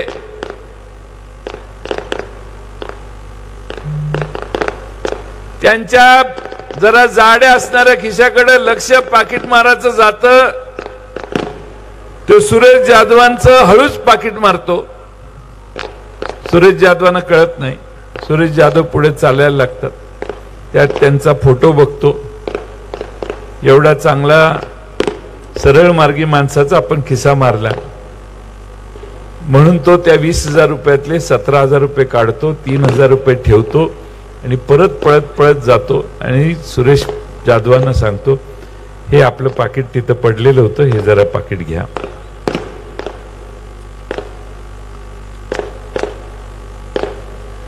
देवाच्या दर्शनाला जाणार आहे. माझ्या मनात देवाचा विचार आला. सेवागिरी आश्रमात जाणार आहे. मी देवभक्त आहे, मी देवाची पूजा करतो, सरळ मार्गी आहे म्हणून देवाने माझ्यावर इतका उपकार केला की माझं पडलेलं पाकिट या माणसाने आणून दिलं. पृथ्वीवरचा सगळ्यात प्रामाणिक माणूस हाच आहे असा सुरेश जाधव निष्कर्ष काढतात. त्या माणसाला मिठी मारतात. तो माणूस निघून जातो. थोडं पुढे गेल्यावर सुरेश जाधवांना लक्षात येतं पाकिट जरा हलकं झाले म्हणून पाकिट काढून बघतात. त्या बहादराने 17,000 काढलेले असतात आणि 3,000 यांची यांना परत दिलेले असतात. अशी पाकिटमारी आपल्या सगळ्यांची चालू आहे देशातल्या सरकारकडून. तुमचं किती काढलं आणि किती तुम्हाला दिलं याचं गणित केलं तर तुमच्याकडून एवढी लूट झालेली आहे. पेट्रोल 105 रुपये, डिझेल 97 रुपये. निवडणूक होऊन जाऊ दे, निवडणूक झाल्यानंतर लाज वाटते म्हणूनच 97-98 वर डिझेल आहे. निवडणूक झाली की डिझेल 105 करतील, 105चं पेट्रोल 115 करतील. तुमच्यावरचा 18% GST 21% केल्याशिवाय हे बहादर राहणार नाहीत. कारण ह्यांनी या देशावर 210 लाख कोटीचं कर्ज चढवलेलं आहे. 210 लाख कोटीच्या कर्जामुळे आज देश आर्थिक संकटात आलाय. हा जयंत पाटील सांगत नाही. इंटरनॅशनल मॉनिटरी फंड, आंतरराष्ट्रीय नाणेनिधी संस्था आहे, त्यांनी यांना सल्ला दिलाय, अरे किती कर्ज काढताय, हळूहळू हळू, नाही तर तुमचा श्रीलंका होईल. श्रीलंकेत काय झालं माहितीये? आर्थिक अराजकता आल्यावर लोक राजप्रसादात शिरले. त्या राष्ट्रपतीला हुडकायला आणि त्या पंतप्रधानांच्या मागे लोक लागली. विमान करून ते श्रीलंकेतनं पळून गेले म्हणून वाचले, नाही तर कार्यक्रमच होता त्यांचा. एवढी वाईट अवस्था श्रीलंकेत होते. तुम्ही कृपा करून असं करू नका, हे सांगणारा सल्ला इंटरनॅशनल मॉनिटरी फंडाने ह्यांना दिला. तुम्ही बारकाईनं बघा की या देशात अर्थकारण बिघडवलं. या देशाचे अर्थमंत्री निर्मला सीतारामन त्यांनी जाहीर केलं, मी पैसे नाहीत माझ्याकडे, मी निवडणुकीला उभा राहणार नाही. ठीक आहे, तो त्यांचा प्रश्न आहे. पण त्या रोज संध्याकाळी घरी येतात. त्यांचे पती आहेत परकारा, काय नाव, परकारा प्रभाकरन काहीतरी नाव आहे, आपल्याकडे तिकडेची नावं माहित नाहीत. तर त्यांचे पती काय सांगतात? पती सांगतात, नरेंद्र मोदींनी या देशाची पूर्ण वाट लावलेली आहे. या देशातल्या सामाजिक गोष्टी तर एवढी प्रचंड ढवळाढवळ केलेली आहे, पण त्याचबरोबर अर्थकारणाचंही या देशातला बँड बाजा ह्यांनी वाजवून टाकलेला आहे, असं देशाच्या अर्थमंत्र्यांचे पती सांगतात. त्या बाई बिचाऱ्या संध्याकाळी घरी जात असतील, नाईलाजानं काही निर्णय घ्यावे लागतात, ते नवऱ्याला सांगत असेल, काय खरं नाही आता आपल्या देशाचं, हे लय वाट लावली ह्यांनी. हे नवऱ्याला सांगितल्याशिवाय का नवरा असं बाहेर बोलतोय? अर्थमंत्र्याचा पतीच असं सांगत असेल तर दुसरं सर्टिफिकेट काय पाहिजे? आणि म्हणून माझ्यासारख्या कार्यकर्त्याला आपल्या सगळ्यांना विनंती करायची आहे की आपण सगळ्यांनी आपल्या खिशातनं काय काय गेलं हे बघा. आम्ही आमचा जाहीरनामा प्रकाशित केलेला आहे. राष्ट्रवादी काँग्रेस पक्षाने असा जाहीरनामा काँग्रेस पक्षाने जाहीर केलेला आहे आणि शिवसेनेने देखील अशीच भूमिका घेतलेली आहे. आम्ही सत्तेवर आल्यानंतर आम्ही महाराष्ट्रामध्ये आणि देशामध्ये हा जो GST कर आहे तो सामान्य माणसाला सुसह्य असा करू. पेट्रोल आणि डिझेलच्या दरवाढीच्या मध्ये काही मर्यादा घालू. गरीब घरातल्या महिलेला 1 लाख रुपये वर्षाला देऊ. डिग्री डिप्लोमा झालेल्या मुलाला 1 वर्ष 8,500 रुपयापर्यंत वर्षभर स्टायपंड देऊ, त्याला नोकरी मिळेपर्यंत. जातनिहाय जनगणना करू. जातनिहाय जनगणना करून आम्हाला जे ज्या समाजाचे असतील तेवढं त्याला आरक्षण देण्याची व्यवस्था करू. आणि ते करताना इंदिरा साहनी निर्णयाने 50% आरक्षण थांबलेलं आहे, 50%च्या वर जाऊन देत नाही. ते आरक्षण आम्ही कायदा करून इंदिरा साहनीच्या निकालात जो निर्णय झालेला आहे तो बदलू. आणि महाराष्ट्रात नव्हे, देशातल्या प्रत्येक राज्यात जेवढं जेवढं ज्याला ज्याला आरक्षण मिळायला पाहिजे हक्काचं, त्या सगळ्यांना आरक्षणाची वाट आम्ही मोकळी करून देऊ. ही भूमिका आम्ही घेतली. आमचे 10 जण उभे आहेत, पण काँग्रेस पक्षाने देखील हीच भूमिका घेतलेली आहे. आणि म्हणून मला आपणाला विनंती करायची आहे, हे जे सामाजिक प्रश्न या लोकांनी तयार केले त्यातनं मार्ग म्हणजे जातनिहाय जनगणना. आणि त्यानंतर आपल्या सगळ्यांना, मराठा समाज असेल, बाकी सगळे समाज असतील, कुणावरही अन्याय होणार नाही अशी व्यवस्था करण्यासाठी 50% आरक्षणाचा थ्रेशोल्ड लिमिट काढण्याचं काम देखील आम्ही सरकार आल्यावर करू. आणि म्हणून आपल्या सगळ्यांना माझी विनंती आहे, उद्याच्या निवडणुकांमध्ये आपलं भवितव्य आपल्याला ठरवायचंय. या ठिकाणी आम्ही सगळ्यांनी अनेक कामं केली. जीए काटापूरच्या योजनेचं श्रेय इथले आमदार घेतात असं मला कोणीतरी सांगत होतं. मी या राज्याचा जलसंपदा मंत्री झालो. शशिकांत शिंदेनी सतत पाठपुरावा करत करत करत जीए काटापूरला पैसे आणले. किती? 250 कोटी रुपये जीए काटापूरला शशिकांत शिंदेनी आग्रहानं आणले. इथलं सातारा जिल्ह्यातलं वैद्यकीय महाविद्यालय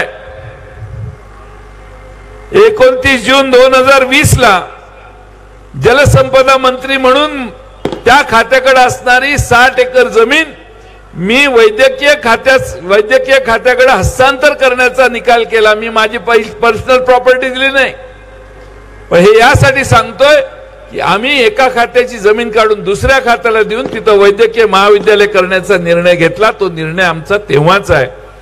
आता कुणीतरी दम देऊन काम थांबवले, खंडणी मिळाल्याशिवाय काम चालू करून देणार नाही असं सांगितलंय. हा पुढचाच प्रश्न आहे. या देशामध्ये आणि राज्यामध्ये प्रचंड मोठ्या प्रमाणात भ्रष्टाचाराचा मार्ग म्हणून इलेक्ट्रल बॉन्डची सुरुवात झाली. इलेक्ट्रल बॉन्डची सुरुवात झाली म्हणजे काय तर पक्षाने देणग्या घ्याव्यात पण त्या कुणाला कळू नये.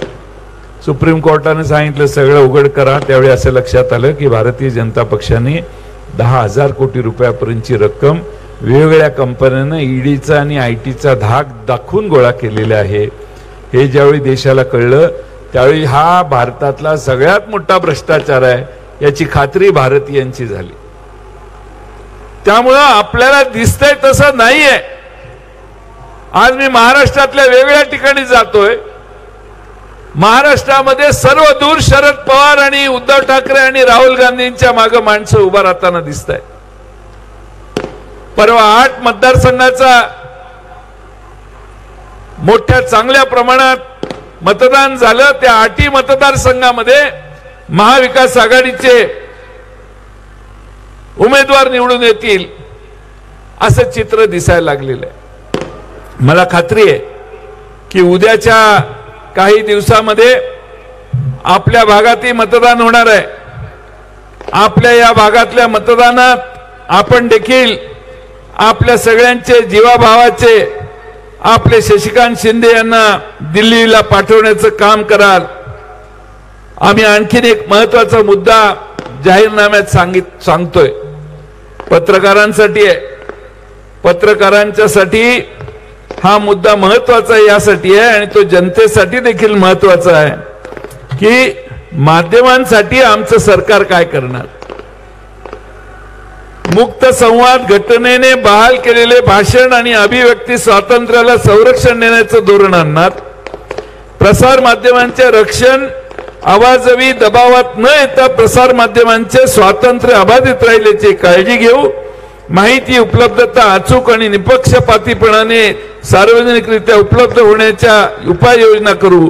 माध्यम नियमन निपक्ष आणि जबाबदार प्रसार माध्यमांना प्रोत्साहन देण्याची व्यवस्था करू. कायद्यात सुधारणा करू. नियमात शोध पत्रकारितेला पाठबळ. माहितीची सत्यता आणि लोकशाही प्रक्रियेची अखंडता टिकून ठेवण्यासाठी शोध पत्रकारितेला ठोस पाठबळ देऊ ही आमची मित्रांनो भूमिका आहे. मी आपणा सर्वांना विनंती करेन की या देशामध्ये 14 साली मनमोहन सिंग होते त्यावेळी 28,000 रुपये तोळे सोनं होतं. काल परवा मी चौकशी केली तर जवळपास 68,000 रुपये तोळे सोनं झालं. आपण सगळ्यांनी या सगळ्या गोष्टींचा विचार करा. 74,000 रुपये घेतलेले दिसते. 74,000 रुपये सोनं झालं. एवढ्या मोठ्या प्रमाणात या सगळ्या गोष्टी वाढतायत कारण या देशात सामान्य माणसाला या सगळ्या गोष्टी अवघड वाटायला लागल्या. भारतामध्ये 22 जण या देशातल्या 70% संपत्तीवर ताबा मिळवून आहेत. भारतातल्या मागच्या काही वर्षामध्ये 5-6 जणांचा जगाच्या पाठीवरच्या 50त नंबर लागला. अरे बेट्यानो कसा लागला. आपल्या मालकीचे देशाच्या समुद्रकिनारे असणारे सगळी बंदरं ह्यांनाच, देशातली सगळी विमानतळ ह्यांनाच, रस्ते करायची कामं ह्यांनाच. या देशातल्या सगळ्या मोठ्या मोठ्या ज्या गोष्टी आहेत त्या ठराविक इंडस्ट्रियल हाऊसेसना देण्याचं पाप या सरकारने केलं. त्यांची मोनोपोली तयार केली आणि भारतातल्या बऱ्याच गोष्टी खाजगीकरण केल्यानंतर या देशामध्ये सरकारच्या हातात आता कमी आणि खाजगी लोकांच्या हातात जास्त सत्ता निर्माण झाली. मुंबईवरून पुण्याला गेला तर साध्या रेल्वेने गेला तर 116 रुपये तिकीट आहे. पण ती वंदे भारत नावाची रेल्वे काढली आहे, 720 रुपये तिकीट आहे. म्हणजे गरिबासाठी काय नाहीये. वंदे भारत आधी जाणार आणि मग आपल्या साध्या रेल्वे जाणार अशी व्यवस्था आहे. आणि म्हणून जे काही हे सरकार करतंय हे श्रीमंत वर्गासाठी करतंय. आणि म्हणून शेवटची 3 मिनिटं मी तुम्हाला एक गोष्ट, माझ्याकडे एक SMS आलाय तो वाचून दाखवतो. ना शिवस्मारक तयार झाले, हे घोषणा आहेत त्यांच्या सगळ्या.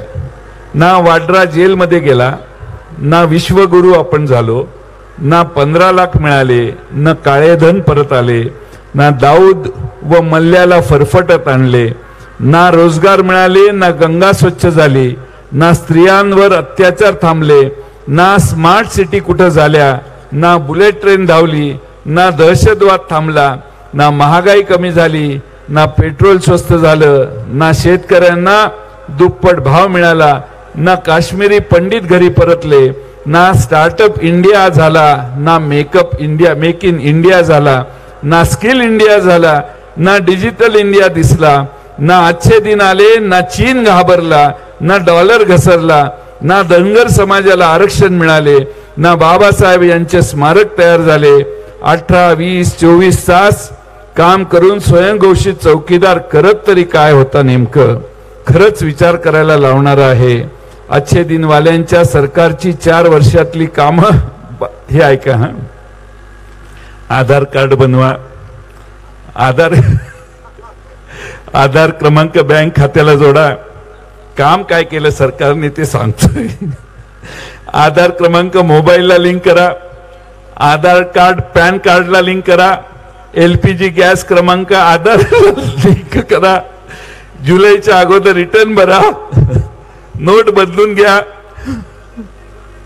बदललेल्या नोटांचा हिशेब द्या, गॅस सबसिडी सरेंडर करा, ATM मधून जास्त वेळेस पैसे काढले तर दंड भरा, बँक खात्यात पैसे जमा करा, बँक खात्यात कमी पैसे ठेवले तर दंड भरा, बँक खात्यात जास्त पैसे ठेवले तर कुठून आणले त्याचा हिशेब द्या, बँकेत जास्त पैसे ठेवले तर टॅक्स भरा, सामानाच्या गुड्सवर टॅक्स भरा, सर्व्हिस टॅक्स भरा, कफनवर टॅक्स भरा, सर्व पैसे बँकेतल्या ठेवा. खात्यात ठेवलेल्या पैशांची बँक जबाबदारी घेणार नाही. आधार क्रमांक असेल तरच मुलांना शाळेत प्रवेश. उत्तर प्रदेश, मध्य प्रदेश मध्ये बीफ खाऊ नका, गोव्यात मजेत खाऊ शकता. शाळेत योगा करा, कारण योगवाला बाबा आता फॅक्टरी चालवतोय. जनतेने घरात चिनी वस्तू वापरू नका, चिनी वस्तू वापरू नका. फक्त सरकारच चिनी कंपन्यांना ठेका देऊ शकते. पेट्रोल डिझेलसह सगळ्या अत्यावश्यक वस्तूंच्या किमतीत भरमसाठ वाढ, पण दुधाचे भाव बिस्लरी पाण्यापेक्षा कमी. कुठेही काही खरेदी करा, पण शासनाला GST सह वेगळे कर भरावेच लागतात.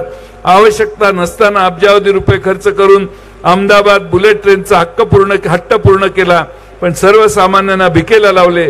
भारतात 800 रेल्वे स्टेशनवर फ्री वायफाय मिळेल यासाठी सरकारने गुगल सोबत 4.5 लाख कोटीचा करार केलाय.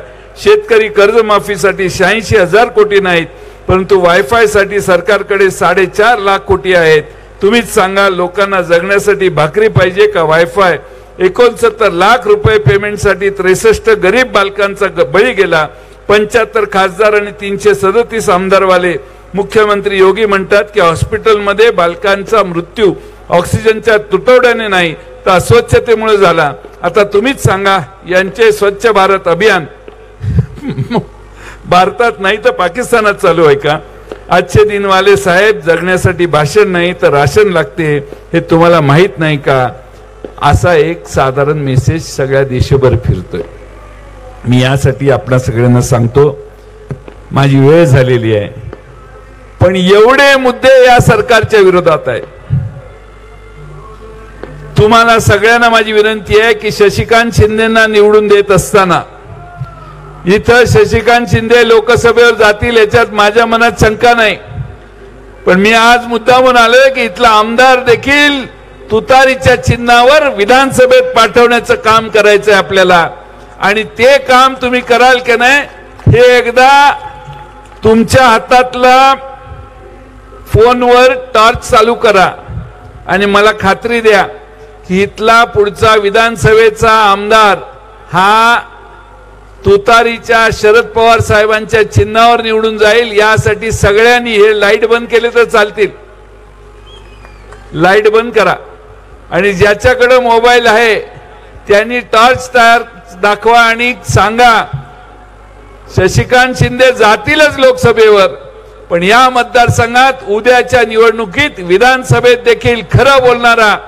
कुणावरही कुरघोड्या न करणारा, कुणाच्यावरही केसेस करून नको त्या उद्योग करणारा आमदार या मतदारसंघातून आम्ही घालू आणि चांगल्या विचाराचा, शरद पवार साहेबांच्या विचाराचा माणूस मुंबईला पाठवू, दिल्लीला शशिकांत शिंदेना पाठवू.